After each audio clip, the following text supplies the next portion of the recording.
listening, because women in their 30s are desperate. She said it herself. She was desperate to get married. She was desperate to have children, that she was blind. Oh, here we go again. Women. Reasons why women are desperate in their 30s. The first is that they have an anxious attachment style.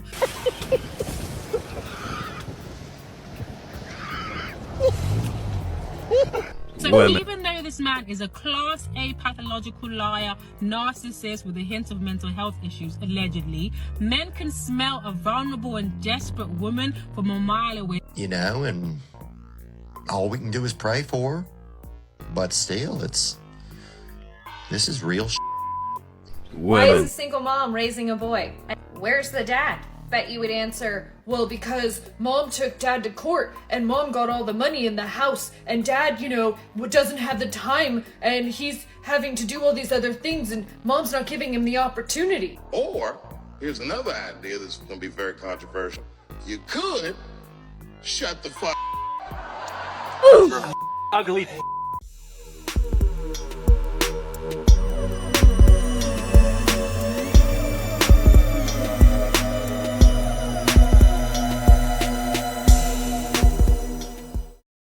What is going on, everyone? Welcome back to another video here on the channel, and today we have two clips we are going to be going over. In the first clip, we have an individual who is complaining about you'll never believe what she's complaining about. I'm just going to leave it there. And the second video is, of course, complaining about single moms, and you know, you hate to see it, I hate to see it. But she has some reasoning behind what she's saying. I'm not saying it all makes sense, but we are going to listen to it and we are going to talk about it. Again, my name is Rat Boy. Let's go ahead and get into it.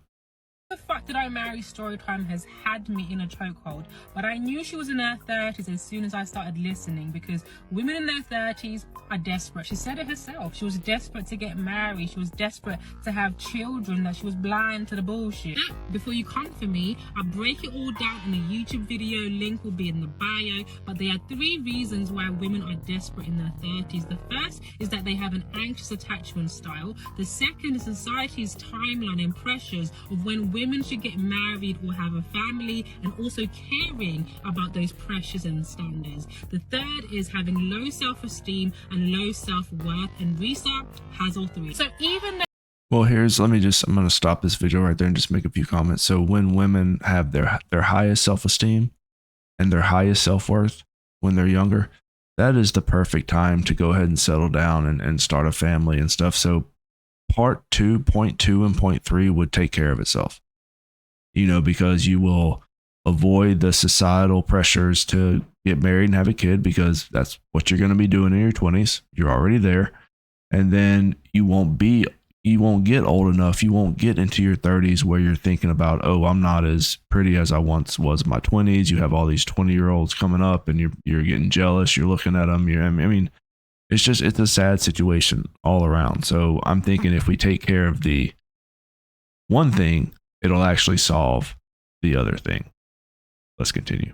this man is a class A pathological liar, narcissist with a hint of mental health issues, allegedly, men can smell a vulnerable and desperate woman from a mile away. They know what you desire the most, so they know how to present it perfectly to hook you in. They know your insecurities, so they know what to say and do.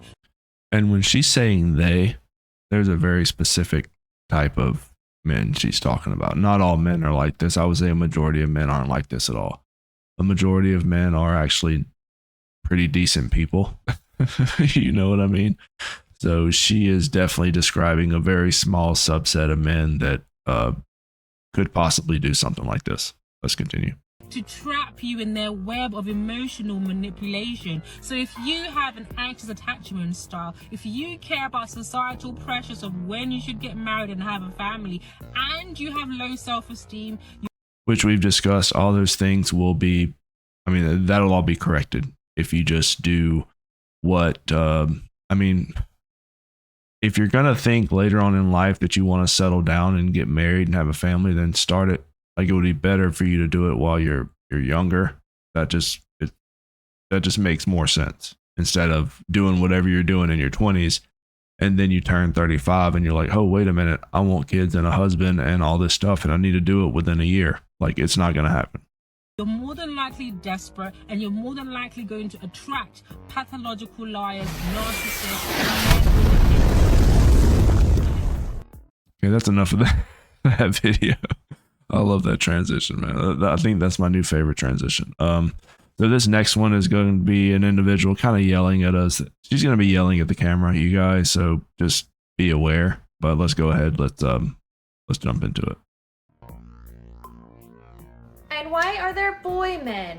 That's what happens when single mothers raise boys. First question, why is a single mom raising a boy? Why is there a single mom? Is my question. Where's the dad? Is the first question I would ask, which is probably what she's going to ask in a minute. I mean, do you think it's smart for women to just hook up with any random dude, any random strange man they find on the street and have a kid with them, and then the guy is like gone? Is that normal to do or no? Where's the dad?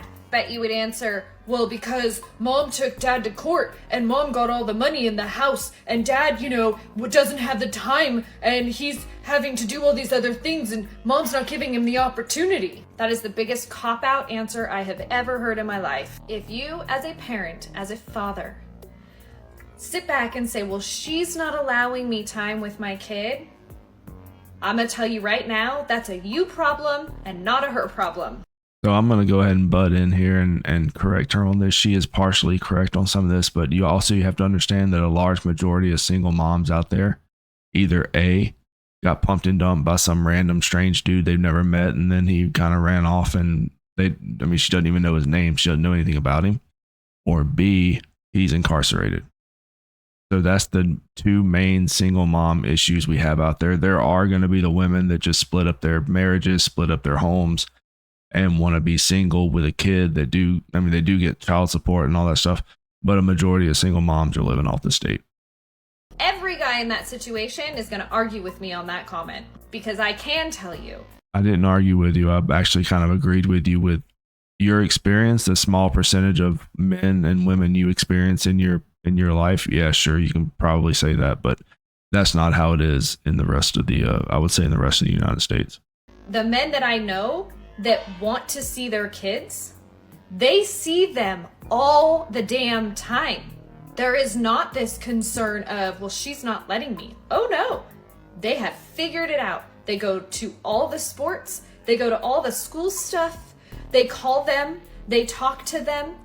And look, I'm just going to go ahead and say there is a such thing as deadbeat moms and deadbeat dads. Like, that's always going to be a thing when you're dealing with the whole single parent situation. That's always going to be a thing, obviously, but there's a lot more factors here than what she is explaining. It goes a lot deeper than what she knows. They say, hey, I'm going to do lunch with my kid on Saturday because I can do lunch with my kid on Saturday. There is zero excuse that they have to see their child. So the idea that all the boy men that are out there were raised from single mothers, it is because a single father failed to be the father of their child. And there you go. So somehow she still blamed the single mother situation on men. Which, I mean, don't get me wrong, there are plenty of men out there that, know what they're doing and they do situations like this, and that is definitely is sad all around, however you think about it. But it all comes back to the mom. Choose better men, get married young. There are a lot more important things out there whenever choosing someone you're going to spend the rest of your life with, besides just how tall they are and if they drive a Bugatti. There's a lot more important things you need to be thinking about. But anyways, that's going to be the end of this video, you guys. Thank you for tuning in. I really appreciate it. Like, comment, subscribe if you want to see more videos like this, and I will catch you guys later. Rat Boy out.